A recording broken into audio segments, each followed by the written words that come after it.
السلام عليكم ورحمة الله وبركاته. نأخذ اليوم إن شاء الله Respiratory Pharmacology، علم الدواء بالنسبة للجهاز التنفسي. وبنأخذ إن شاء الله موضوعين. الموضوع الأول وهو Drugs for Cough، الأدوية التي تستخدم في علاج السعال بنوعيه الجاف والرطب. وبنأخذ أيضا الأدوية التي تستخدم في علاج الأزمة، وأيضا في علاج COPD اللي هو عبارة عن إيش؟ Chronic Obstructive Pulmonary Disease، اللي هو مرض الانسداد الرئوي المزمن. طيب نبدأ أولا بأدوية الإيش؟ السعال. Drugs used for cough. أول حاجة، ما هو السعال؟ السعال هو عبارة عن إيش؟ Protective reflex، هو عبارة عن آلية دفاعية. Helps to expel irritant matter، تعمل إيش؟ تساعد في دفع المواد المهيجة from the respiratory tract، من القناة التنفسية. إذا ما هو السعال؟ السعال هو عبارة عن آلية أو رد فعل دفاعي يعمل إيش؟ يساعد في طرد المواد المهيجة من القناة الهضمية. والسعال فيه هو إيش؟ نوعين. كف خلك ميبي، إما يكون برودكتيف معناته منتج يعني إيش؟ with sputum، أو يكون منه فائدة. فالبرودكتيف هذا with sputum أولا بيكون إيش؟ useful، يعني إيش؟ مفيد. هذا السعال مفيد، يعمل على طرد إيش؟ البلغم. كذلك serves to drain the airway، يعمل ايش؟ على تصريف مجرى الهواء. هذا النوع من السعال اللي يسمى السعال الرطب، النوع اللي يسمى السعال الرطب، هذا يعمل على ايش؟ على تنظيف وتصريف ايش؟ مجرى الهواء. و its separation is not desirable، بما انه هذا النوع من السعال يكون مفيد، بالتالي عملية تثبيطه its separation، عملية تثبيطه is not desirable، غير مرغوب فيها. may even be harmful، بل في بعض الأحيان عملية إيقاف هذا النوع من السعال ممكن تكون إيش؟ ممكن تكون إيش؟ ضارة، لأنه هذا السعال بالذات يكون مفيد، ويكون عبارة عن إيش؟ يعمل على تصريف أو تنظيف مجرى الهواء وإيش وتصفيته. طيب it should be allowed، خلك هذا النوع من السعال it should be allowed، يجب أن نسمح به، يجب أن نسمح به، ولكن but made easier by the use of expectorant، ولكن نحاول إيش؟ نجعله سهل، نجعل هذا السعال، النوع من السعال سهل، وذلك عن طريق استخدام الإيش؟ الإكسبكتورانتس، اللي المقشعات أو طاردات، ما تسمى بطاردات البلغم. لأن هذا هو النوع الأول من السعال، إيش اسمه؟ برودكتيف with sputum، اللي هو السعال المنتج مع الإيش؟ البلغم، أو يسمى السعال الرطب. النوع الثاني النن برودكتيف، اللي هو الغير منتج، يعني الغير مفيد، وهو السعال الإيش؟ الجاف. السعال الجاف هذا يكون هارمفول، هذا السعال، النوع من السعال يكون إيش؟ ضار. usually إيش؟ useless، خلي في العادة غير مفيد. هذا النوع من السعال يكون غير مفيد، ناتج عن حساسية أو كذا، يعني ما فيش فائدة للجهاز التنفسي منه، غير إنه إيش؟ يضرك، يعني يكون إيش؟ مؤلم لك. و it should be suppressed by using an anti-tussive agent، ويجب أن نقوم بتثبيط هذا النوع من السعال باستخدام إيش؟ باستخدام الانتي تاسيف ايجنت، اللي الأدوية المضادة إيش؟ للسعال. طيب نحن تعرفنا الآن ما هو السعال ونوعيه. ناخذ الآن النوع الإيش؟ على نوع. أولا نبدأ بإيش؟ بالدريكاف. وما هي الأدوية اللي تستخدم في علاج إيش؟ الدريكاف. طيب drugs for دريكاف، نبدأ أولا بالفارنجيل ديميوليسنت، اللي هو إيش؟ مطريات أو مرطبات البلعوم. إذا هذا النوع من الأدوية ما تعملش بشكل إيش؟ ما تعملش على مستقبلات، فقط وظيفتها هذا النوع من الإيش؟ من الأدوية تعمل تنعيم لمنطقة إيش؟ البلعوم ومنطقة الحلق. فقال لك مثل من اللوزنكس، إما يكون مصوص مثل الليكوريس، يجي عرق السوس، مستخلص عرق السوس على شكل ايش؟ لوزنجز، على شكل ايش؟ اقراص ايش؟ اقراص ايش؟ للمص. في معك ايضا الجليسرول برضه ممكن ايش؟ يعمل تنعيم لمنطقة البلعوم. وكذلك يجي السيرب، في سيرب مشهور اسمه ايش؟ سيمبلين كات لينكتاس، هذا برضه ايش؟ للاطفال. فاللي تعمل هذه الدوز زي ما قلنا ايش؟ تعمل ايش؟ بروديوس سوثينج افكت اون ذا ثروت، تعمل تنعيم لمن؟ للحلق، تعمل تنعيم للحلق والبلعوم، بالتالي تسهل ايش؟ توقف السعال الجاف. طيب ايش استخدامات هذا النوع من الادويه؟ قال لك useful for symptomatic relief in dry cough due to irritation of throat. اذا هذا النوع من السعال مفيد في تخفيف اعراض السعال الجاف الناتج بسبب ايش؟ بسبب تهيج ايش؟ الحلق، بسبب تهيج ايش؟ الثروت، الحلق. والسيمبل لينك تيست هذا is harmless، قال لك ايش and inexpensive، يعني غير ضار.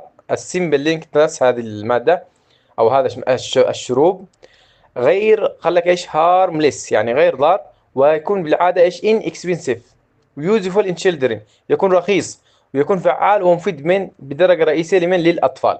هذا النوع الأول من ايش من الأدوية. النوع الثاني من الأدوية اللي هو كف سوبريسنت، هذه مثبطات السعال، يعني هنا اللي هي الأنتيتاسيف اللي يسمى بالأنتيتاسيف.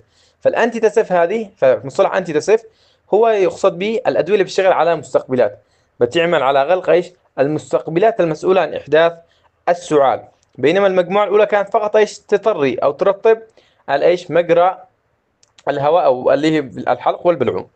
طيب، فالكف سوبريسنت هذه قال لك نوعين، في معك سنترالي اكتنج كف سوبريسنت، وفي معنا بريفرالي اكتنج كف سوبريسنت. في معنا ادويه تشتغل على مستقبلات او تغلق السعال من المركز، وفي ادويه تشتغل ايش طرفيا. طيب ليش تثبت مستقبلات السعال من المركز؟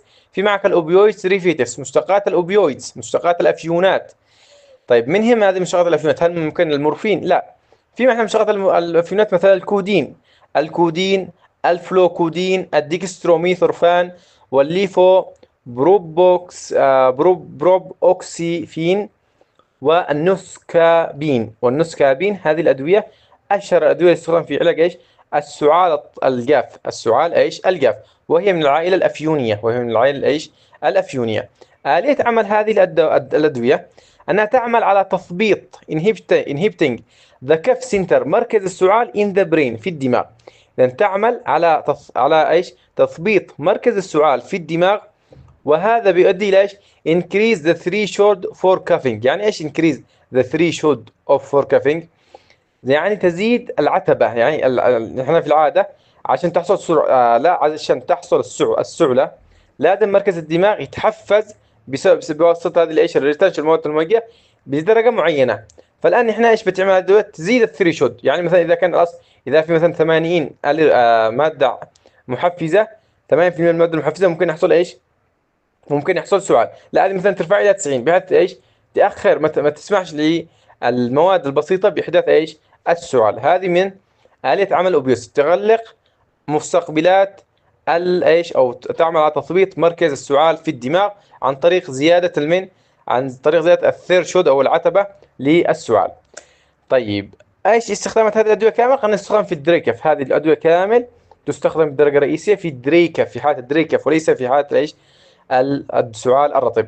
طيب، معلومات بسيطه على بعض الادويه، على هذه الادويه اللي هي الكودين مثلا. الكودين قال لك هو عباره عن ايش ويك مو اوبيويد اجونست. هو عباره عن ايش عباره عن مواد الافيون او مركب افيوني يعمل على تحفيز مستقبلات ميو، ولكن بدرجه ايش ضعيفه. هاز يوسفول انتيتاسيف، ولديه ايش تاثير مضاد للسعال، مفيد جدا وفعال. ولكن ايش الجرعه تكون حق السعال، لانه احنا عارفين الكودين الادويه هذه اللي عاده الافيونيه في العاده تستخدم كمسكنات الم، كمسكنات افيونيه، والكودين ايضا مسكن الم. طيب، هل الجرعه حق تسكين الالم هي نفس الجرعه حق الايش حق تخفيف السعال؟ لا، قال لك انه الدوزز lower than، قال لك ايش has a useful antitussive action at doses lower than those required for analgesia.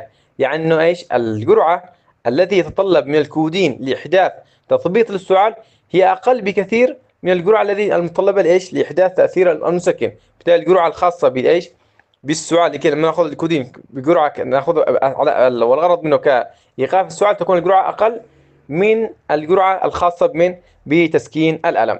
وايضا قال لك الكودين ممكن يعمل كونستيبيشن. احنا عارفين الكونستيبيشن ليش؟ لانه بيعمل على تحفيز مستقبلات ميو في الجهاز الهضمي، وبالتالي ممكن يعمل ايش امساك. ايضا الكودين قال لك هاز اديكتيف بوتنشال، ممكن يؤدي الى الادمان. الكودين في الجرعات العاديه ممكن يؤدي الى ايش الى الادمان. وات هاي دوزز ريسبيرتوري ديبريشن اند سيديشن كان اوكر. قال لك ايضا بالجرعه العاليه الكودين ممكن يؤدي الى تثبيط الجهاز التنفسي، وايضا ممكن يؤدي الى سيديشن عند التنويم، واسبيشلي ان تشيلدرن، خاصه عند الايش عند الاطفال. فنحاول نتجنبوا ايش ما ناخذش بكثره ايش عند الاطفال. ولكن احنا ممكن برضه نستفيد منه لو احنا عشان نرقد الجاهل ممكن نديله ايش الكودين. لكن قلنا ايش لا يحبذ، لا يحبذ. يعني في ادويه اللي هي العائله الاولى خاصه زي السمبل لينكاس، هذا يعتبر ايش؟ يعتبر يعني ايش من الادفاء من الادويه الافضل. طيب بعدين في محنا من it is ايضا من حق الخصائص انه قال لك it is not recommended in children. ضوء هنا ايش خلك؟ لا يفحص، لا ايش؟ غير مفضل به عند الاطفال، يعني لا ايش recommended، لا يوصى به لاستخدامه لدى الاطفال. يعني ممكن يستعمل الاطفال بس ما لا يوصى به، لا يوصى به انه يستعمل ايش الاطفال. الفلوكلودين هذا ايضا من ايش؟ من مشتقات الكودين، وهو عباره برضه ميو ريسبتور اجونست with weak analgesic effect، وله تاثير ايضا مسكن الالم ولكن اضعف من الكودين. have less، وتكون اثاره الجانبيه قال لك ايش؟ has less adverse effects than كودين، يعني اثاره الجانبيه اقل، يعني اقل في احداث الايش الكونسبيشن، اقل في الادكتيف بوتنشال، اقل في احداث الريسبيرتوري ديبريشن والسيديشن وهكذا. ولكن هذا الفلوكودين طبعا ايش؟ ممنوع للاطفال. وايضا ديكستروميثورفان هذا الدواء ايضا ممنوع للاطفال. الفلوكودين تقريبا ممنوع للاطفال اقل من 8 سنوات، والديكستروميثورفان ممنوع للاطفال اقل من كم؟ اقل من 6 سنوات، او كلاهما تقريبا اقل ايش؟ ممنوع للاطفال اقل من 6 سنوات، ممنوع اعطائهم الفلوكودين والديكستروميثورفان. الديكستروميثورفان قال لك it is weak mu agonist and centrally active نيمدا ريسبتور انتاجونست. يعني قال لك انه هذا ايش؟ الديكستروميثورفان هو عباره عن ايش؟ منشط لمستقبلات ميو بشكل درجه ضعيفيه نفس الكودين، وايضا له تاثير على مستقبلات هذه خاصه بالجلوتامين اسمها الان ميثايل دي اسبارتام او اسبارتيت ريسبتور، يعمل ايش؟ تثبيط لهذه المستقبلات في الجهاز العصبي المركزي. وإت هاز نو انالجيسيك اور ادكتيف بروبرتيز. هذا الديكستروميثورفان ليس له اي تاثير مسكن للالم ولا له تاثير ايش؟ مدمن، يعني امن، يعتبر امن من الادويه ايش؟ السابقه. وديكريز كف ريفلكس، يعمل على تقليل ايش؟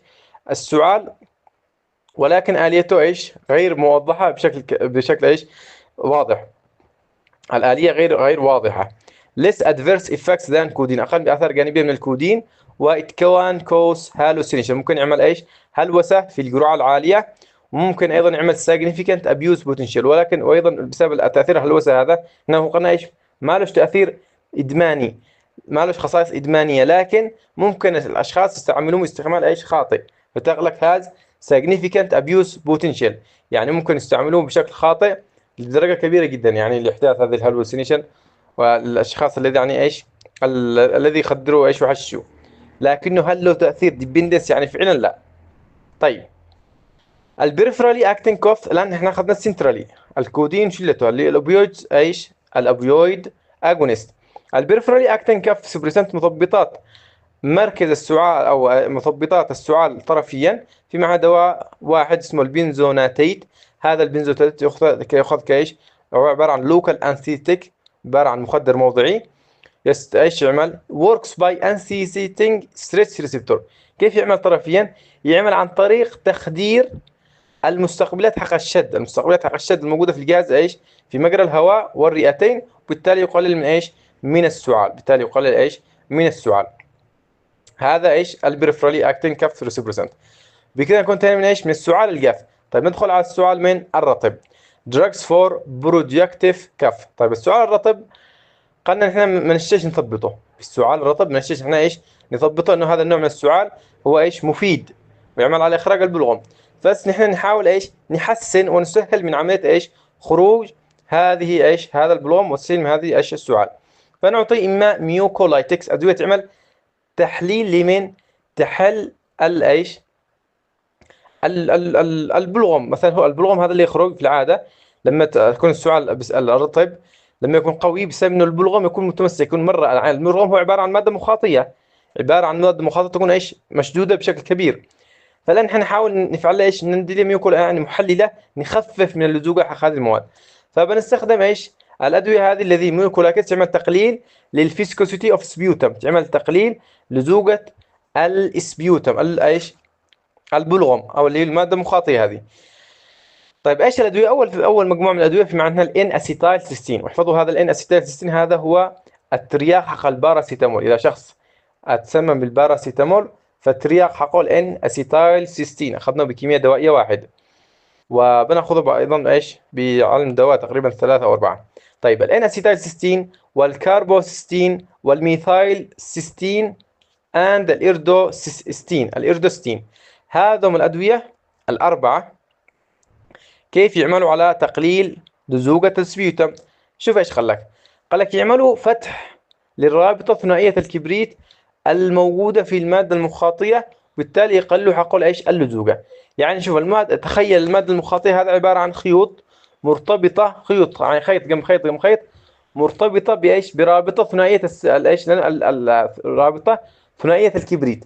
فالآن هذه الأدوية تعمل على ايش؟ تعمل على تروح تفك هذه الرابطة. طيب كيف بتفك هذه الرابطة؟ هذا كلهم عبارة عن ايش؟ نعرف ان السيستين هذا حمض أميني يحتوي على كبريت، فالآن بيروح يكسر الرابطة هذه ويكون مع الشق الأعلى يرتبط معه يرتبط هو بدل ايش؟ بدل الرابطة هذه يرتبط هو محل هذه الرابطة، بالتالي ينفك الموكس ويتقل حقول ايش؟ اللزوجة. هذا بالنسبة لايش؟ لهذه الأدوية. في معنا دواء آخر البرومهيكسين هذا يقلل برضو اللزوجة، ولكن عن طريق تذويب الموكوبوليساكرايد فايبرز. يعني في برضو المادة المخاطية هذا السبيوتم فيه ايش؟ الياف كربوهيدراتية، فهو يعمل على تذويب هذه الالياف الكربوهيدراتية، بالتالي بيقل ايش؟ لزوجة السبيوتم. هذا آلية عمل البرومهيكسين. وايضا قال لك البرومهيكسين it is a particularly useful in if mucus plugs are present. يعني في حالة وجود انسداد، يعني السبيوتم هذا ادى الى انسداد مجرى الهواء، تكون مادة مخاطية تسد، هذا البرومهيكسين هو اللي يكون فعال. ليش؟ لانه بيذوب هذه الايش؟ بيذوب هذا الموكس او هذا الايش؟ السد الذي تكونت بسبب السبيوتم. وايضا في قال لك هذا البرومهيكسين في له ايش؟ يعني يستقرب الى ماده فعاله اسمها ايش؟ امبروكسول يعني البرومهيكسين وكذلك حقه الماده المستقربه الامبروكسول، كليهما ايش؟ فعالين. في معنى الدورنيز الفا. هذا الدورنيز الفا it is phosphorylated glycosylated recombinant human deoxyribonuclease 1. يعني عبارة عن ايش؟ نوع من انواع الانزيمات. هذا نوع من انواع الانزيمات اللي تم تصنيعها بواسطة التقنية الحيوية. يستخدم في حالة ايش؟ يستخدم طبعا في السعال الرطب، وكذلك ممكن اقول لك used for cystic fibrosis. يستخدم ايضا في حالة مرضية اسمها ايش؟ السيستيك فايبروسيس، اللي هو التليف الكيسي الذي قد يحصل ايش؟ في الحويصلات الهوائية. طيب هذا بالنسبة للأدوية اللي تعمل ايش؟ الحالة للبلغم، الموكولايتكس اللي الأدوية الحالة للبلغم. في معنى العائلة اللي ايش؟ الاكسباكتورانت. ايش الاكسباكتورانت؟ اللي هو ايش؟ طاردات البلغم او المقشعات. هذه الدواء في معنى دواء واحد اسمه ايش؟ الجويفنسين. هذا الجويفنسين آلية عمله هي انه يعمل ايش؟ increase the volume of mucus secretion، يعمل على زيادة من الافرازات المخاطية، وبالتالي لما يزيد الافرازات المخاطية بيؤدي الى ايش؟ الى مثلا اذا كان السبيوتم. طيب كيف يزيد الافرازات المخاطية؟ قال لك في زيادة المادة المخاطية facilitating its removal by cuff، بالتالي يحسن من خروجه. نحن الان لو في معنا بلغم بس كميته قليلة، اذا كان البلغم كميته قليلة وموجود على جدار الايش؟ الشعيبة الهوائية، انت لما تسعل والكميه حقه قليل ما بيخرجش البلغم، بيجلس مكانه يسبب لك سعال ويعمل ايش؟ تخريش وتهيج لمين؟ للجهاز التنفسي، للقصبات والحويصلات. فالان احنا هذا الجوينفيسين بيزيد من حجم هذا البلغم، عشان لما انت تسعل يجي تيار الهواء بقوه ويجي في جسم يعني ايش؟ يستطيع دفعه، فياتي ويسهل عمليه ايش؟ دفع واخراج هذا الايش؟ البلغم من مجرى الهواء، وبالتالي يخفف من ايش؟ من السعال. وايضا قال لك هذا الجوافنسين it's given in sub-emetic doses. يعني الجوافنسين هذا يقول لك في العاده هو مقيء، يعني له تاثير مقيء، فنحن نعطوه بجرعه قليله بحيث ما يعملش تقيؤ، ما يخليش الشخص هذا يتقيأ، وايضا يعني يتحكم بالجرعه. وايضا ايش؟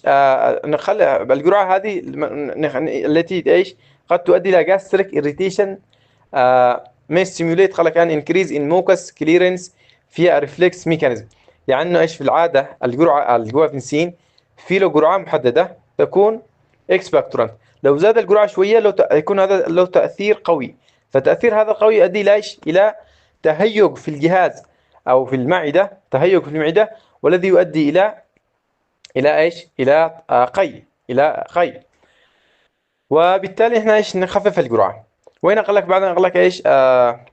may stimulate an increase in mucus clearance. ممكن يحفز هذا قال لك الجوفنسين على زيادة إخراج الموكس عن طريق ريفلكس ميكانيزم، عن طريق عملية إيش؟ عكسية.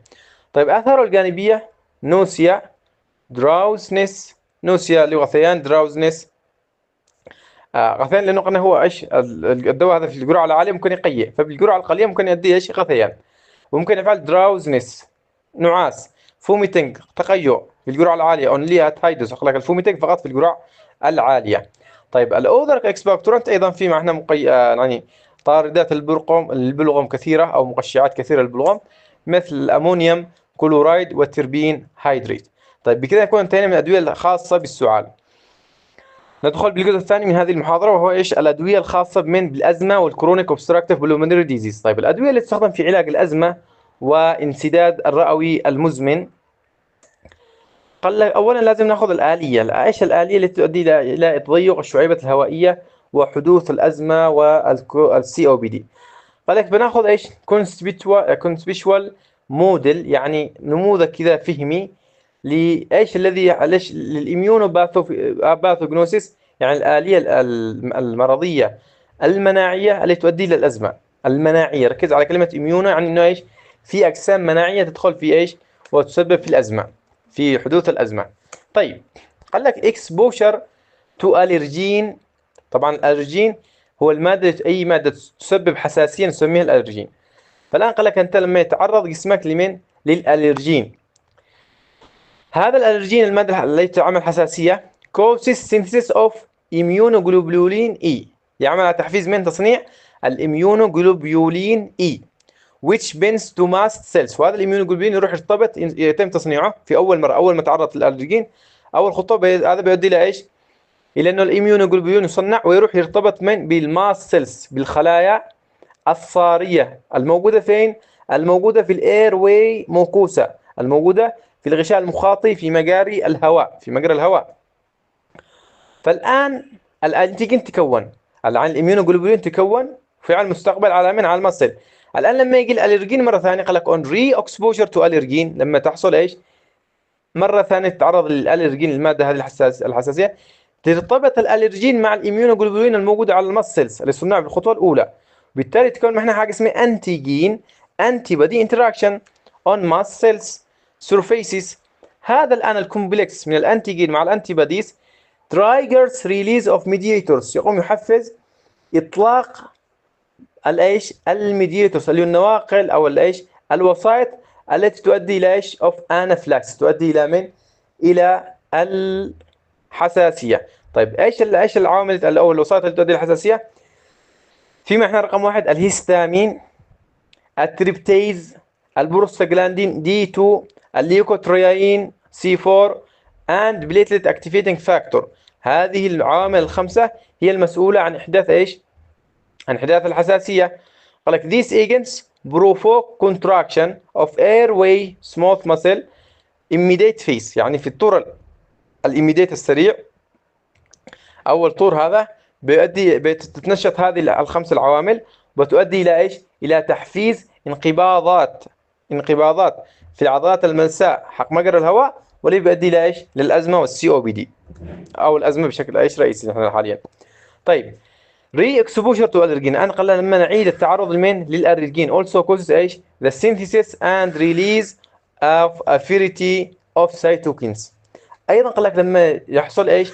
مرة ثانية إيش؟ عملية تعرض الجسم للألرجين، بيؤدي هذا إلى تصنيع وإطلاق بعض السيتوكينات. هذه السيتوكينات حق الجهاز المناعي، السيتوكينات. طيب مثل من السيتوكينات هذه اللي بتتصنع؟ في معك الانترليوكين 4 والانترليوكين 5، أيضا معك الجرانيولوسايت ماكروفيج كولوني ستيموليتنج فاكتور، أيضا هذا العامل السيتوكين هذا. السيتوكين الثالث التومر نيكروسيس فاكتور، وكذلك التيشيو جروث فاكتور from T cells and mast cells. هذا منين يتم تصنيعهم السيتوكينات؟ من الخلايا التائية، وكذلك من الخلايا الايش؟ الصارية اللي هي الماست سيلز. طيب ايش يعملوا هذا السيتوكينات بالنسبه لنا ليش؟ للميديتورز حق الانافلاكسيس بسبب الحساسيه، تؤدي الى تحفيز الكونتراكشن حق الايرواي.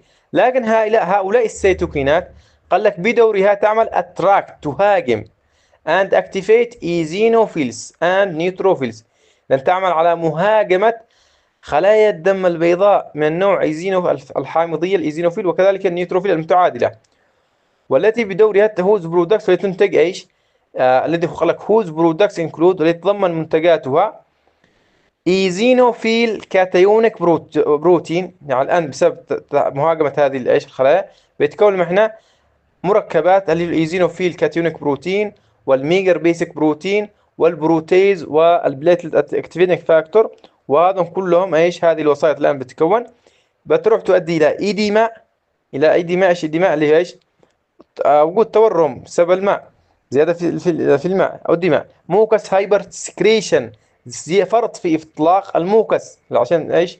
وهذا بيؤدي الى سد مجاري الهواء، ممكن يؤدي سموث ماسل كونتراكشن، ايضا انقباضات في العضلات الملساء الموجوده في ايش؟ حق الايرويز. وايضا انكريز ان برونكيال رياكتيفيتي، تعمل على ايش؟ زياده نشاط البرونكيال associated with the late asthmatic response، وهذا ايش؟ في الاستجابه النهائيه للازمه، وبالتالي خلاص الان الشخص هذا يعتبر عنده ايش؟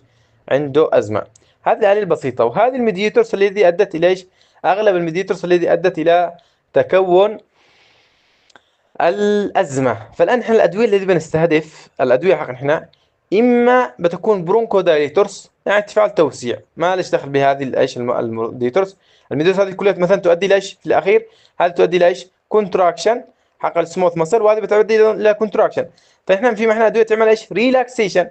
في محل ايش؟ البرونكو دايليتورز موسعات أو الشعيبات الهوائية، هذه تعمل ريلاكسيشن في السموث مسل، فتعمل بآلية معاكسة. أو في محل أدوية تعمل على تثبيط، مثلا في معنا ادويه تعمل على تثبيط الانترليوكين 4، ادويه تثبط الانترليوكين 5، ادويه تثبط التوبر نيكروس فاكتور، ادويه تثبط الليوكوترايناس اللي الجلوكو الكورتيكوستيرويد، وايضا في معك ادويه ايش؟ الجلوكوكورتيكويد تعمل على تثبيط تصنيع الليوكوتراينات. في معنا بعدين الزافير لوكاس والمونتي لوكاس، هذه تثبط مستقبلات الليوكوتراينات. في معنا ايضا ايش؟ دواء اخر بناخذه اللي هو عباره عن اللهم صل على محمد، اللي هو الزيليوتون. الزيليوتون هذا بيثبط من انزيم الليبو اوكسجينيز الذي يعمل على ايضا تصنيع من الليكوترينات، بيوقف تصنيع الليكوترينات. وهكذا نحن بنحاول نستهدف احدى هذه الميدياتورز نثبطها، او نثبت حقائم التاثير. هون بيعملوا سموث ماسل كونتراكشن ولا موكس هايبر سكريشن، نحن بنثبت هذا. مثلا موكس هايبر سكريشن عن طريق من الذي بيزيدوا الافرازات حق الموكس عن طريق الاستيكول. احنا عارفين انه الاستيكول هو الذي مسؤول عن ايش؟ الجهاز الباراسمبثاوي هو المسؤول عن زياده الافرازات، فنحن بنروح نعطي ايش؟ مسكرينيك اجونست تعمل بنفس تثبط الاستيكولين، بالتالي تلغي الكونتراكشن وتلغي الموكس ايش؟ هايبر سكريشن. طيب ندخل الان بالادويه التي تعالج من الازمه والكرونيك سي او بي دي. اولا هنا هذه الصوره توضح الادويه تعمل ايش؟ برونكود 4 انواع من الادويه. هذه الرسمه تبين كم؟ 4 انواع من الادويه تشتغل على من؟ على توسيع، يعني الآلية الأساسية في هذه الأدوية توسيع أو ارتخاء العضلات الملساء. فمعك هنا قال لك البرونكيال تون اللي هو ايش؟ الانقباض حق الايش؟ حق الشعيبات الهوائية. ففي معنا نحن عوامل تؤدي إلى انقباض كونستريكشن، وعوامل تعمل ريلاكسيشن. فنأتي أول حاجة في معك أنت الآلية الطبيعية، انه في معنا اول نوع من الادويه اللي هو البيتا اجونست. ما هي البيتا اجونست؟ اللي هو تحديدا البيتا 2 اجونست. البيتا 2 اجونست تعمل عن طريق اللي هو ايش؟ الجي بروتين اي او الجي بروتين ستيمولاتوري، ويحول الادنوسين ثلاثي الفوسفات ايش؟ او يعمل على تنشيط، هذا يعمل ايش؟ ينشط الجي بروتين اي، الجي بروتين ستيمولاتوري، الجي اس، والجي اس يعمل على تنشيط من انزيم اسمه الادينيليل سايكليز. الادينيليل سايكليز يحول الاي تي بي الى سايكليك ادنوسين مونوفوسفات. هذا السايكليك ادنوسين مونوفوسفات يعمل ايش؟ يعمل ارتخاء للعضلات. فالآن احنا بناخذ البيتا بلوكرز عشان تعمل ارتخاء العضلات. في المقابل في معنا انزيم اسمه الفوسفودايستريز الذي موجود هنا، خاصة اسمه تايب 4، خاصة تايب 4. هذا المسؤول عن تحطيم السايكليك ادنوسين مونوفوسفيت الموجود فين؟ الموجود في الشعاب الهوائية. بالتالي الآن لما الفوسفودايستريز يكسر السايكليك ادنوسين مونوفوسفيت بيقل تأثيره الريلاكسين، بالتالي بيحصل عكس، بيحصل كونستريكشن. فنحن بناخذ دواء مثل الثيوفيلين. الثيوفيلين هذا بيعمل على ايش؟ تثبيط الفوسفوداي استريز، بالتالي يزداد تركيز السايكليك ادنوسين مونوفوسفيت، بالتالي بيزداد معها تاثير ايش؟ الريلاكسيشن، وبيحصل توسع للوعاء الدموي.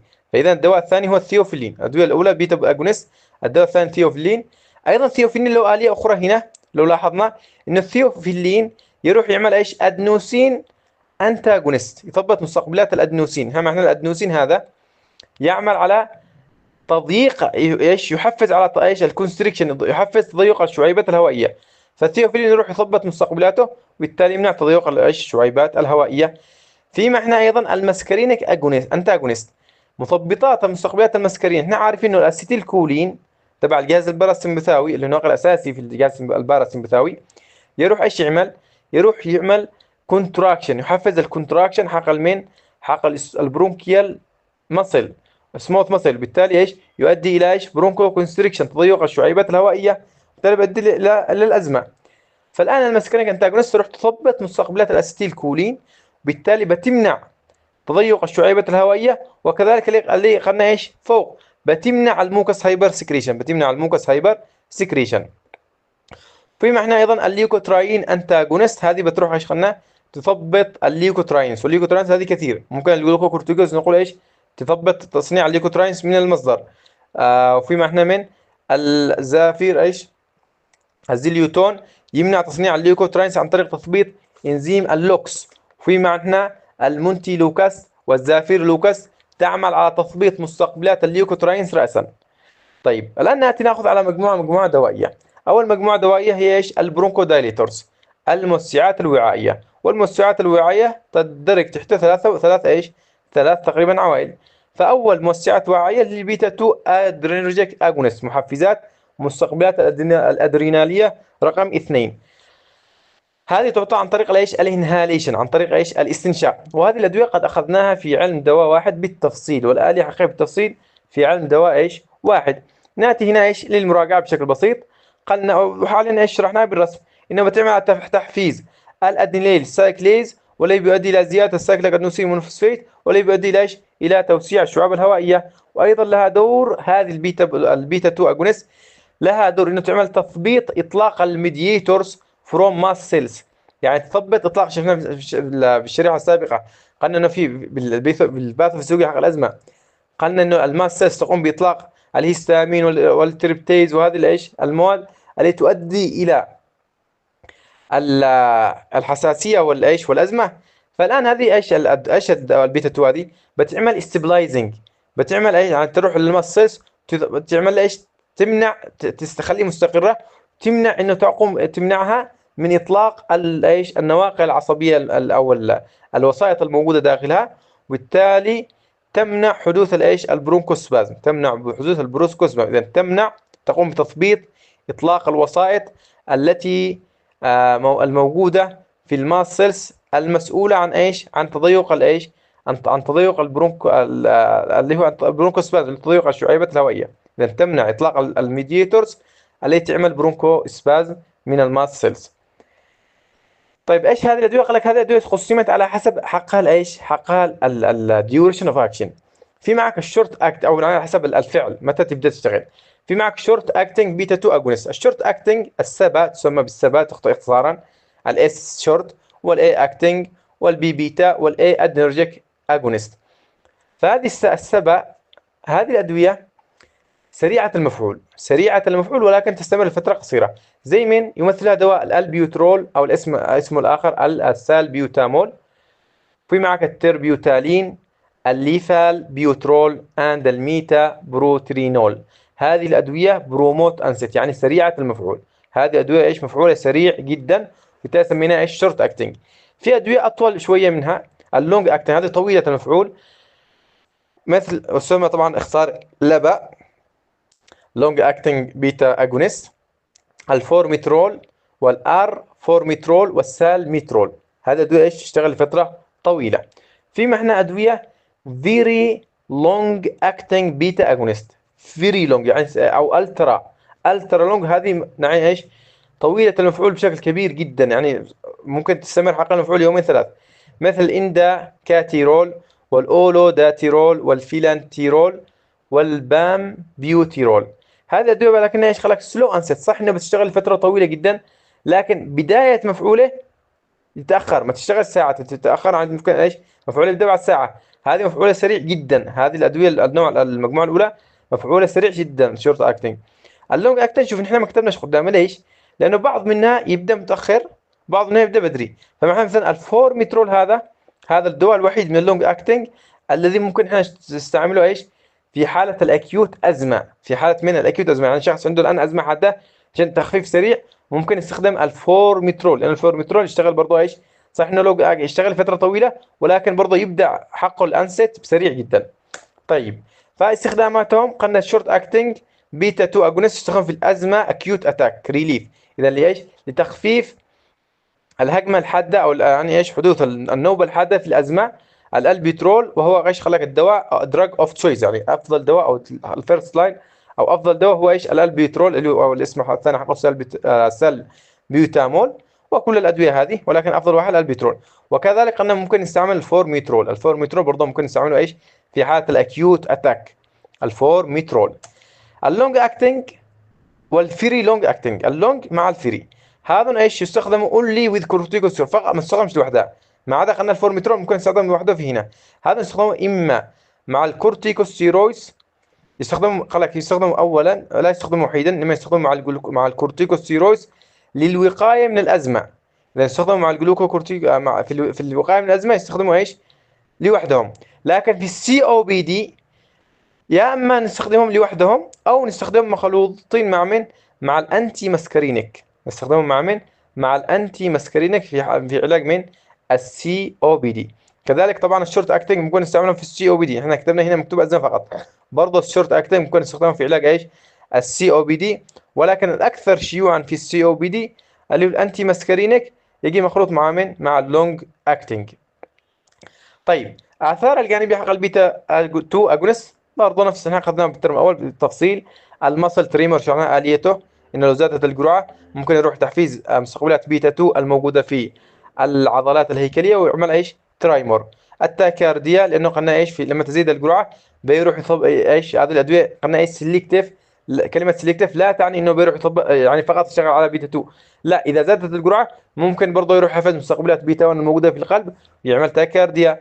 هايبوكاليميا لانه يعمل على زياده ايش ادخال البوتاسيوم الى ايش الى داخل الخلايا، بالتالي ممكن ينقص مستوى البوتاسيوم في الدم. ريستلسنس اللي هو ايش خلنا عدم ارتياح او شعور بالارهاق. توليرنس خلك هذه الادويه tolerance with prolonged use of the short acting symptomatic. قال لك الشورت اكتنج هذه ليش احنا نستخدمها فقط قلنا للاكيوت، ما قلناش نستخدمها للوقايه، نستخدمها للاكيوت قال لك لان تعمل توليرنس. لو قصدنا نستعملها لما نقول نحن الوقايه يعني الاستخدام مزمن، لما نستخدم استخدام مزمن لا، بالمزمن لما شخص عنده ازمه خلاص الشيء ياخذ هذيك وقايه 24 ساعه يعني بده ياخذهم بشكل ايش مستمر، فناخذ اللونج اكتنج لانها لا تكون ايش مقاومه. لكن الشورت اكتنج هذه يحصل له ايش يحصل انه الجسم يقاومه والادويه ايش توصل فتره ما تشتغلش، فبالتالي الشورت اكتنج فقط هذه نحاول نستخدمها ايش في حاله الاكيوت اتاك، يعني البخاخ هذا حق السلبيوتامول فقط اول ما تجي النوبه نستعملهم، نستعمل ايش هذا البخاخ. طيب النوع الثاني من البرونكودايليتورز اللي هو الانتي ماسكارينيك ايجنس، وايضا تؤخذ على شكل انهاليشن، قد تكون قلنا مخلوطه مع من مع ادويه المجموعه الاولى في علاج السي او بي دي. طيب الشورت اكتنج ماسكارينيك انتاجونست ايضا تختصر بالمقطع ايش سمع شورت اكتنج ماسكارينيك انتاجونست، مثبطات المستقبلات المسكرينيه الابراتروبيوم في هذا الشورت اكتنج، في معنى التايوتروبيوم والاكليدينيوم والايش والامكليدينيوم، هذه الادويه الثلاثه ما لها لونج اكتنج، يعني في معنى شورت اكتنج وفي معنى لونج اكتنج. هذا قصير المفعول ابراتروبيوم بينما هذا قلنا طويل المفعول.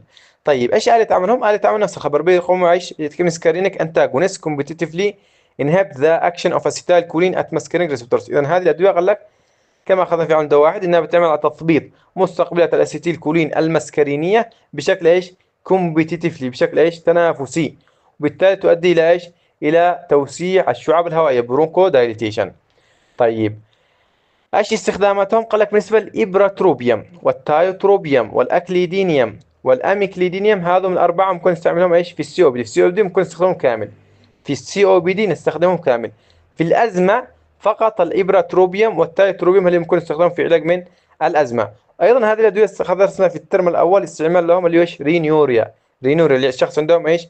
رينوريا، ممكن نستخدم لهم ايش؟ هذه الادويه. اثارهم الجانبيه دري ماوث اند كاف، اللي هو اثار الاتروبين. الاتروبين ايش يعمل؟ دري ماوث كاف، سعال، ممكن يعمل ايضا جفاف في العين، اللي هو اعراض الاتروبين. اعراض الايش؟ الاتروبين، لانها ايش؟ انتي مسكرينك هذه الادويه. طيب في احنا الدواء الثالث الذي او العائله الثالثه التي تؤدي الى توسيع الاوعيه الدمويه، توسيع الشعيبات الهوائيه، هي الميثيل سانثينز. الميثايل سانثينز هذه نفس دواء الثيوفيلين والامينوفيلين. الثيوفيلين هذا اللي هو الناشرال يصنعونه ايضا، والامينوفيلين هذا معدل من الايش؟ من الثيوفيلين. الثيوفيلين يؤخذ اورال، والامينوفيلين معدل عشان يؤخذ ايش؟ اي في، عشان يؤخذ على شكل ايش؟ حقنه. وايضا طبعا في معك ايضا الكافايين والثيوبرومايد، هذه كلها من عائله الميثايل زينثينز، وممكن تستخدم في هذه اللايك، ولكن الاشهر واحد بينهم الثيوفيلين اورال والامينوفيلين ايش؟ اي في. آلية عملهم inhibition of the phosphodiesterase، نفس ما شفنا بالصورة، يعملوا على تثبيط انزيم الفوسفودايستريز، وبالتالي يزداد تركيز الانتراسيلولار سايكليك ادنوسين مونوفوسفيت. لما يزداد السايكليك ادنوسين مونوفوسفيت يؤدي الى ايش؟ الى توسيع الشعيبات الهوائيه، برونكو دايليتيشن. وايضا قلنا لهم التاثير الاخر انهم يعملوا ايش؟ يعملوا على تثبيط مستقبلات الادنوسين، لانه قلنا الادنوسين لو ارتبط بمستقبلاته بيعمل ايش؟ برونكوسبازم، بالتالي هذول يثبطوا ايش؟ مستقبلات الادنوسين ويؤدوا الى برونكو دايليتيشن. ايش وايضا قال لك they cause برونكو دايليتيشن cardiac stimulation increase skeletal muscle strength. اذا هم يعني الى جانب انهم يعملوا ايش؟ توسيع للشعاب الهوائيه، ايضا يعملوا ايش؟ كارديك، يحفزوا القلب، كارديك ستيموليشن. ايضا يعملوا increase skeletal muscle strength، يزيدوا من قوه من العضلات الهيكليه، اللي هو الدايفرام، من العضلات الذي يقصد فيه ايش؟ يزيد من قوه الدايفرام اللي هو الحجاب الحاجز. الحجاب الحاجز، بالتالي هذا يحسن ايش؟ من التنفس. الاستخدامات كلينيكال يوز، قال لك اد اون مينتيننس تريتمنت اوف سيفير ازمه اند سي او بي دي. يعني هذا في الحاله الايش؟ في الحالات الشديده، في ايش؟ قال لك في الحفاظ على المعالجه في حاله الايش؟ الشخص عندهم ايش؟ حاله ايش؟ ازمه يعني عندهم نزلت او نوبه ربو شديده، مش حاده، الحاده انت تجي وتروح، اما الشديد يعني ايش؟ عندهم ربو شديد او سي او بي دي. اد اون، ركزوا كلمه عايش، اد اون يعني تضاف الى الادويه السابقه، مش تؤخذ لحالها. الثيوفيلين هذه تضاف مع الادويه السابقه في علاج ايش؟ السيفير ازمه والسي او بي دي. اثارهم الجانبيه نوسيا، غثيان، هيدكس، صداع، دايوريسيس. ممكن تعمل ايضا هذه الادويه ايش؟ تضر، زياده في درع البول، ممكن تؤدي الى ارثيميا، عدم انتظام القلب، سيزرز، نوبات. طيب الفوسفودايستريز 4 انهبيتور، هذه ايضا تعمل ايش؟ اللي دواء واحد اسمه الروفلوميلاست. الروفلوميلاست هذا الدواء يعمل على تثبيط الفوسفودايستريز 4، بالتالي بيفعل نفس الآلية هذه، بيثبط الفوسفودايستريز 4 ويؤدي إلى زيادة الانتراسايكليك ادنوسين مونوفوسفيت، بالتالي بيؤدي إلى ايش؟ برونكو دايليتيشن. إلى هنا هذه آلية عمله. ايش استخدامه؟ سيفير سي او بي دي، في حالة السيفير سي او بي دي اذا ما نفعش الادويه السابقه نقوم نستعمل هذا في حاله السيفير سي او بي دي. ايضا في معنى على الادويه كامل اربعه كانوا مسمينهم ايش؟ برونكو، تحت مسمى موسعات وعايه، برونكو دايليتيشن. فقط آلية عملهم يوسعوا. هل يعالجوا الخلل مباشره؟ لا، هذا يوسعوا ايش؟ الاوعيه، الشعيبات الهوائيه. ما عدا البيتا 2 اجونست قلنا ممكن تعمل ايش؟ تثبيط لاطلاق تثبيط الاطلاق من تثبيط اطلاق الوسائط التي تؤدي الى برونكوسبازم، التي تطلق من الخلايا الصاريه، من الماست سيلز. طيب الكورتيكوستيرويدز هذا عارفين ان الكورتيكوستيرويدز ايش اول حاجه يؤخذ على شكل انهاليشن، في يعني شكل اشكال تؤخذ على شكل انهالد كورتيكوستيرويدز، مثل الدواء الفلوتيكسون والبودي سونايد والسيكليسونايد. هذه الأدوية تؤخذ ايش استنشاقا. وفي معنى سيستميك كورتيكوستيرويدز، السيستميك البريدينسون وحقه النظير اللي هو ايش البريدينسولون. طيب آلية عملهم يعملوا على تثبيط. طبعا احنا عارفين ان الكورتيكوستيرويدز تثبط انزيم الفوسفولايبيز A2. هذا الفوسفولايبيز A2 كان مسؤول عن تحويل الليبيدات الموجودة، الليبيدات المفسفرة الموجودة في السيل ممبرين إلى أراكيدونيك أسيد. وبعدين الأراكيدونيك أسيد يحول عن طريق اللوكس اللي هو اللوكس، يحوله إلى إيش ليوكوتراينات. والليوكوتراينات إيش هي المسؤولة عن تفاعلات الحساسية والتضيق للشعيبات الهوائية. بالتالي هو يثبط المركز، يثبط ايش؟ يثبط اول آلية لتصنيع هذه ايش؟ الليوكوتراينات، بالتالي يمنع من تكوينها من اصله. هذا الكورتيكوستيرويد. وايضا الكورتيكوستيرويدز له يثبط كذلك من السايكلو اوكسجينيز، يعمل على تقليل ريديوس اكسبيرشن، يعني يقلل من التعبير عن ايش؟ انزيم الكوكس. كذلك ايش انزيم الكوكس؟ هذا المسؤول عن ايش؟ الانفلاميشن. وقلنا ايش ايش اند ريديوس ميديتورز اوف انفلاميشن، يقلل ايش؟ الوسائط الخاصه بالالتهاب. طيب ايش استخدامات الكورتيكوستيرويدز؟ قال لك انهالد كورتيكوستيرويدز تستخدم كبروفلاكسس في ازمه ودراجز اوف تشويس، يعني في الوقايه من الازمه. هذا يعتبروا ايش؟ الدراجز اوف تشويس. طيب في الاكيوت ازمه، من قلنا في الاكيوت ازمه الدراج اوف تشويس هو ايش؟ السالبيوتامول او الالبيترول. هذا هو الدواء اللي قلنا ايش؟ في الاكيوت ازمه يعتبر دراج اوف تشويس. اما دراج اوف تشويس في حاله البروفلاكسس هو ايش؟ الكورتيكوستيرويدز الانهالد كورتيكوستيرويدز. اما السيستميك فاستخدم في معالجه السيفير ريفراكتوري كرونيك ازمه، في حالة الشخص اللي عنده ازمه مزمنه مستعصيه وشديده ما نفعش الادويه السابقه معه، فممكن ندخل ايش؟ الكورتيكوستيرويدز الجهازيه. طيب آثارهم الجانبية قال لك الإنهال التي يتم الأدوية هذه الثلاثة اللي الإنهال تؤخذ عن طريق إيش؟ الاستنشاق. قال لك من آثارهم الجانبية إنه يعملوا إيش؟ كانديدا إنفاكشن. الكانديدا إحنا عارفين إيش؟ هي عبارة عن بقع بيضاء فطرية بسبب إيش؟ نمو فطريات في الفم. فأثناء الاستنشاق يبقى كمية منهم يثبطوا الالتهاب، عوامل الالتهابات. لما يثبط عوامل الالتهابات يعني كأنه ثبط الجهاز المناعي المسؤول عن إيش؟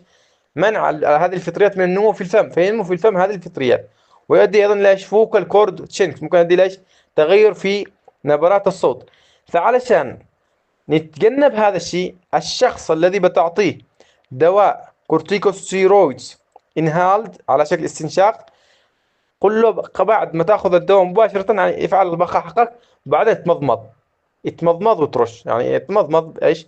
يعني خليه يتمضمض يتغرغر بعد ما ياخذ الانهاليشن على طول خلال 10 دقائق من اخذ الانهاليشن، يتمضمض مره مرتين ايش؟ وينثر الماء من فمه، خلاص بيروح ايش عشان ايش؟ قبل ما يمتص، يعني قبل ايش ما يحصل امتصاص، وبالتالي نتجنب هذه الايش الاثار الجانبيه. طيب ايضا في معنى الليكوتراين موديفايرز اللي شفناه ايضا بالصوره. الليكوتراين موديفايرز معدلات الليكوتراينز نوعين. طبعا هنا نوعين، في معك الليكوتراين ريسبتور انتاجونست، وفي معنى الليبو اوكسجينيز انهبيتورز. الليكوتراين ريسبتور انتاجونست مثبطات مستقبلات الليكوتراينات، يعني اللي بيمنع الليكوتراين فو الليكوتراين دي 4 سي 4، هذا بيمنعهم من الارتباط بمستقبلاتهم، وبيمنعهم بالتالي من البروكوسبازم، وهم أدوية المونتي لوكاست والزافير لوكاست. هذا ما لهم بيعملوا على تثبيط مستقبلات الليكوتراينات. بينما الزليوتون هذا بيمنع الإنزيم المسؤول عن تصنيعهم، يعني هذا الزليوتون بيمنع تصنيع الليكوتراينات من الأساس، بيمنع تصنيع الليكوتراينات من الأساس عن طريق تثبيط إنزيم الليبوكسينيز. وهذا الليبوكسينيز هو المسؤول عن تحويل الأراكودونيك أسيد إلى من؟ إلى ليكوترايناز. طيب ايش آلية عمل هذه الأدوية؟ خلاص من اسمهم الأول يعملوا ايش؟ إغلاق لمستقبلات الليكوتراين دي 4 ريسبتورز المونتي لوكاس والزافير لوكاس، بيغلقوا مستقبلات الليكوتراين دي 4. والزيلوتون بيعمل على تثبيط الليبو اوكسجينيز، بالتالي يقلل من تصنيع الليكوتراينات، استخدامهم بروفلاكسيس اوف ازمه، للوقايه من الازمه، خاصه في الاطفال ايش اند ان اسبرين انديوس ازمه. وايضا ايش الازمه الناتجه عن الاسبرين، هذه الادويه تعتبر ايش دراج اوف تشويس. ليش الادويه الناتجه عن الاسبرين؟ لانه احنا عارفين لما اخذنا المسار الذي مثلا عاش الفيديوهات او درسوا الانسيدز مسكنات الالم، قلنا احنا ما احنا ايش مسكنات الالم اللي المسار اللي ذكرناه بالكورتيكوستيروز. قلنا اولا ما احنا من السيل ممبرين عن طريق انزيم الفوسفودايستريز A2 بيحوله الى من الى اراكادونيك اسيد. فالان احنا قلنا عشان نثبت الخطوه هذه نستخدم الكورتيكوستيروز. طيب اذا تصنع الاراكادونيك اسيد هذا ممكن يتحول عن طريق انزيم اللوكس الى ليكوتراينات، والكوكس الى بروستاجلاندين. فالان الاسبرين بيثبط الكوكس، بالتالي بيمنع الاركادونيك اسيد من تكوين البروستاجلاندينات. فالاركادونيك اسيد كله يروح ايش عن طريق انزيم اللوكس يتكون من ليوكوتراينات، بالتالي تكون ايش الليكوتراينات تزداد عددها، بالتالي يؤدي الى ازمه. فالان احنا ناخذ هذه الادويه مع الاسبرين لكي ايش نثبط ايضا اللوكس، عشان خاصه الاسبرين بيثبط الكوكس والايش وهذه الادويه بتثبط اللوكس وبتمنع ايش الليكوتراينات من احداث البرونكوسبازم، بتمنعهم من احداث ايش الازمه وتضيق الشعيب الهوائيه. طيب اثارهم الجانبيه هذه الادويه انها تعمل elevation in serum hepatic enzyme، تزيد من ايش تعمل رفع لمستويات انزيمات الكبد في الدم، وكذلك ممكن يعملوا ايش ايزينوفيليك فاسكولايتس اللي هو التهاب الاوعيه الدمويه الناتج عن الخلايا الحامضيه، وايضا ممكن يؤدوا الى ايش الى صداع. طيب في معنى الماست سيلز ستابلايزنج ايجنت، هذه الادويه تعمل ايش تعمل استقرار للماست سيلز، وهي دوائين الكرومولين صوديوم والنيدوكريوميل. الان هذا الادويه خلاص ما انهم بيعملوا ايش استقرار للماست سيلز، الخلايا الصاريه بتكون غير قادره على التحلل واطلاق محتواها من الهستامين والمواد الاخرى، فبالتالي آلية عملهم يقللوا ايش reduce release of inflammatory and bronchoconstriction mediators from sensitized mast cells، يعني يعملوا على تقليل اطلاق المركبات الالتهابيه والمضيقات للشعب الهوائيه، الوسائط الالتهابيه والوسائط اللي تعمل تضييق للشعب الهوائيه من الخلايا الصاريه التي تم تحفيزها بسبب الالرجين، فهذه تمنعها من اطلاق اقل محتوى، وبالتالي تمنع من حدوث ايش من حدوث الازمه. طيب ايش استخداماتهم؟ قال لك they are used for prophylaxis of asthma، يستخدموا كوقايه من الازمه. وقال لك الكروميلين is also used for ophthalmic nasopharyngeal and gastrointestinal allergy. يعني الكروميلون هذا بما انه بيعمل الاستقرار للماست سيلز ويمنع من اطلاقه، بالتالي يستخدم في علاج الحساسيه الناتجه عن الايش الحساسيه حق العيون، وكذلك الحساسيه حق الايش النازوفارنجيل اللي هو ايش البلعوم، الجزء الانفي من البلعوم، وكذلك الجاستروانتستينال اللي ايش الحساسيه حق الجهاز الهضمي. they are given by inhaled for asthma. قال لك شوف هذه الادويه الكروميلون صوديوم والنيدو كروميل في الازمه يستخدموا كايش كانهاليشن، لكن في الحاله هذه اللي هو ايش خلى كروميلين باي other routes for other uses، يعني في حاله الاوبثالميك والنازوفارنجيل والجاستروانتستينال الرجي يستخدم بطرق ايش اخرى، لكن في علاج الازمه لازم ياخذ على شكل ايش انهاليشن. قال لك الادفيرس افكت ممكن يفعل ايش ممكن يعمل سعال، اثار جانبيه لهذه الادويه ممكن تعمل ايش سعال. طيب في معنى العائله الخامسه اللي هي عباره عن ايش الاميونوجلوبيولين اي انتي بودي. نحن نعطي ايش انتي بودي ايش للاميونوجلوبيولين اي، دواء الاي الاوما ليوزيماب. ركزوا كلمه ماب قلنا يعني مونوكلونال انتي بوديز، تم الصناعه ايش بايولوجيكالز، هذه الادويه مصنوعه. فهذا قال لك آلية عمله انه humanized immunoglobulin E reduced circulating of immunoglobulin E، يعني هذا نروح نصنع انتي بوديز يكون مضاد للاميونوجلوبولين اي. مش نحن لما اخذنا سابقا قلنا اول ما يجي الالرجين يروح يصنع من الاميونوجلوبولين اي، وهذا الذي بيعمل على تحفيز الماست سيلز لما يجي الالرجين مره ثانيه على اطلاق ايش الميديتورز. فنحن نروح نعطيه ايش دواء مضاد له، بس ايش مش دواء هذا مضاد، هذا انتي بوديز طبيعي كانه يصنع الانتي بوديز الخاص بالإميونوجلوبولين إي، وإيش ونقلل من إيش من تواجده داخل مجرى الدم. هذا يستخدم في السيفير أزمة inadequately by above agents. يعني يستخدم هذا فقط في من؟ مع أنه مونوكلونال أنتي بوديز بيكون هذه من الأدوية الباهظة، بالتالي مع أن هذه الأدوية الباهظة الثمن فقط نستخدمه في حالة أن الأدوية السابقة لم تعمل، في حالة في علاج الأزمة الشديدة التي لم تنفع معها الأدوية السابقة، ويعطى على شكل إيش حقنة بارنترالي، it is expensive زي ما قلنا إيش غالي.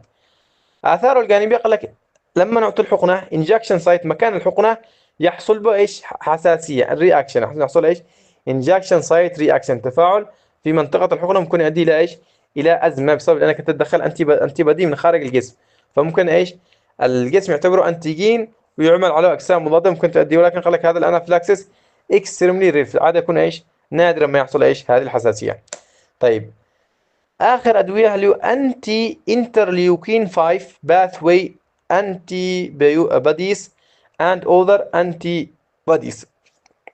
يعني هنا نحن بنروح نصنع أنتي بوديز مضادة للسيتوكين اللي اسمه إيش انترليوكين 5. مش هنا معنى الانترليوكين 5 والانترليوكين 4 كانوا أيضا من الميدياتورز الذي يحدثوا إيش الأزمة في المسار الليت أزماتيك إيش باثوي اللي أخذنا سابقا في أول صورة في حقل إيش الباثوفيسيولوجي. بالتالي نحن بنروح نغلقهم عن طريق من نصنع أنتي بوديز خاصة بهذه السيتوكينات، نعمل إيش تثبيط لها، وتأخذ على شكل إيش بارنترال انجكشن، حقنة إيش حقنة على شكل إيش حقنة وريدية. طيب أولا في معك الهيومنايزد أنتي انترليوكين 5، إذا في معنا إيش أنتي بدي خاص بالإيش مضاد الإيش الانترليوكين رقم 5، وهم أدوية مثل من الميبوليوزيماب والريسليوزيماب and البنراليوزيماب. في معنا وهذا تعملهم إنه إيش يعملوا تقليل للسيركوليتنج أند تيشو إيزينوفيل، يعملوا تقليل من تقليل الإيزينوفيل الخلايا الحامضية. وبالنسبة للهيومنايزد أنتي بدي أجينست انترليوكين 4 ألفا ريسبتور، يعني في معك أيضا أنتي بديس ضد الانترليوكين 4، وأيضا ضد الانترليوكين إيش 13 اسمه إيش انترليوكين إيش أنتي بدي أجينست انترليوكين 4 ألفا ريسبتور. هذا لما يثبت الريسبتور هذا بيثبت من الانترليوكين 4، وكذلك 13 دواء اسمه إيش الدوبيليوماب. وهذه الأدوية إيش خلك تستخدم في علاج السيفير أزمة التي لم تنفع معها إيش لم نستطع التحكم بها بالأدوية الإيش الفوق اللي إيش الذي درسناه الآن في إيش سابقا. فإذا إذا ما نفعتش الأدوية السابقة فإما نأخذ الإيش الأوما ليوزيماب أو أحد هذه الأدوية. هذه الأدوية في الأدوية كامل هذا من حق العائل الخامس، والعائل الثالث فقط في الحالة ليش إنه الشخص عنده أزمة شديدة جدا وما نفعش معه ولا أي أدوية من العائلة السابقة، فنأخذ هذه الإيش الأدوية. طيب بكذا نكون انتهينا. سبحانك اللهم وبحمدك، أشهد أن لا إله إلا أنت، أستغفرك وأتوب إليك. نستودعكم الله الذي لا تضيع ودائعه، في أمان الله.